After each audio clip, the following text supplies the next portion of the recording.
সকলোকে পুনৰবাৰ study with Zia YouTube চেনেললৈ স্বাগতম জনাইছোঁ। আজি আমি অধ্যয়ন কৰিম 1903 চনত অসম আৰু ভাৰতবৰ্ষৰ ইতিহাস সম্পৰ্কে। তো তাৰে প্ৰথম প্ৰশ্নটো 1903 চনত অসমৰ প্ৰথম প্ৰাদেশিক ৰাজনৈতিক সংগঠনটো গঠন কৰা হৈছিল আৰু ইয়াৰ নাম কি আছিল? উত্তৰ অসম এছ'চিয়েশ্যন। বহুত গুৰুত্বপূৰ্ণ প্ৰশ্ন হয়, সকলোৱে মনত ৰাখিব। দ্বিতীয় প্ৰশ্ন 1903 চনত গঠিত হোৱা অসম এছ'চিয়েশ্যনৰ প্ৰথম সম্পাদক কোন আছিল? উত্তৰ মানিক চন্দ্ৰ বৰুৱা। তৃতীয় প্ৰশ্নলৈ আমি ব্ৰিটিছ চৰকাৰে বংগ বিভাজনৰ প্ৰথম আনুষ্ঠানিক প্ৰস্তাৱ কোনটো বছৰত ৰাইজৰ সন্মুখত প্ৰকাশ কৰিছিল? অপশ্যন এটাৰ ভিতৰত শুদ্ধ উত্তৰটো হ'ল 1903 চনত। 4 নম্বৰ প্ৰশ্ন 1903 চনত বংগ ভংগৰ প্ৰস্তাৱ আগবঢ়োৱাৰ সময়ত ভাৰতৰ ভাইচৰয় কোন আছিল? উত্তৰ লৰ্ড কাৰ্জন। 5 নম্বৰ প্ৰশ্ন 1903 চনত অসম এছ'চিয়েশ্যন গঠনৰ বাবে প্ৰাৰম্ভিক প্ৰস্তুতি তলৰ কোনখন চহৰত চলোৱা হৈছিল? ক'ত চলোৱা হৈছিল? ডিব্ৰুগড় চহৰত। 6 নম্বৰ প্ৰশ্ন ছাৰ এডৱাৰ্ড গেইটৰ বিখ্যাত গ্ৰন্থ এ হিষ্টৰী অফ আছামৰ সমল গোটোৱাৰ কাম কোনটো সময়ছোৱাত তীব্ৰতৰ হৈছিল? কেতিয়া তীব্ৰতৰ হৈছিল? 1903 পৰা 5 চনত।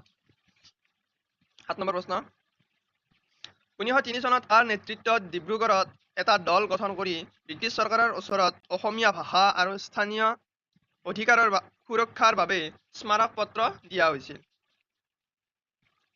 উত্তৰ মানিক চন্দ্ৰ বৰুৱা। 8 নম্বৰ প্ৰশ্ন লৰ্ড কাৰ্জনে 1903 চনত বংগ বিভাজনৰ যি খচৰা প্ৰস্তুত কৰিছিল তাৰ মূল উদ্দেশ্য কি আছিল? অপশ্যন কেইটাৰ শুদ্ধ উত্তৰ যে বংগৰ জাতীয়তাবাদী আন্দোলনক দুৰ্বল কৰা আৰু প্ৰশাসনিক সুবিধা। 9 নম্বৰ প্ৰশ্ন 1903 চনত ব্ৰিটিছ ভাৰতৰ ৰাজধানী ক'ত আছিল? ব্ৰিটিছ ভাৰতৰ ৰাজধানী আছিল তেতিয়া কলিকতাত আৰু 1911 চনত এই কলিকতাৰ পৰা দিল্লীলৈ কি কৰা হৈছিল? স্থানান্তৰ কৰা হৈছিল। মনত ৰাখিব সকলোৱে। 1903 চনৰ 1 জানুৱাৰীত ব্ৰিটেইনৰ ৰজা এডৱাৰ্ড VII ভাৰতৰ সম্ৰাট হিচাপে ঘোষণা কৰিবলৈ লৰ্ড কাৰ্জনে আয়োজন কৰা বিশাল উৎসৱটোক কি নামেৰে জনা যায়? এইটো বহুত গুৰুত্বপূৰ্ণ প্ৰশ্ন হয় আৰু ইয়াৰ শুদ্ধ উত্তৰটো হ'ল দিল্লী দৰবাৰ। এবাৰ আমি 11 নম্বৰ প্ৰশ্নলৈ যাওঁ। 1903 চনত ব্ৰিটিছ চৰকাৰে তিব্বত আক্ৰমণ কৰিবলৈ এটা সামৰিক অভিযান পঠাইছিল। এই বিখ্যাত অভিযানটোৰ নেতৃত্ব কোনে দিছিল? ইয়াৰ শুদ্ধ উত্তৰটো হ'ল ফ্ৰান্সিছ য়ং হাজবেণ্ড। 12 নম্বৰ প্ৰশ্ন 1903 চনত অসমৰ চাহ বাগিচাসমূহৰ শ্ৰমিক নিয়ন্ত্ৰণৰ বাবে ব্ৰিটিছ চৰকাৰে কোনটো গুৰুত্বপূৰ্ণ আইন সংশোধন কৰিছিল? তো আইনখন কি আছিল? Assam labour and immigration act. মনত ৰাখিব। প্ৰশ্ন নম্বৰ 13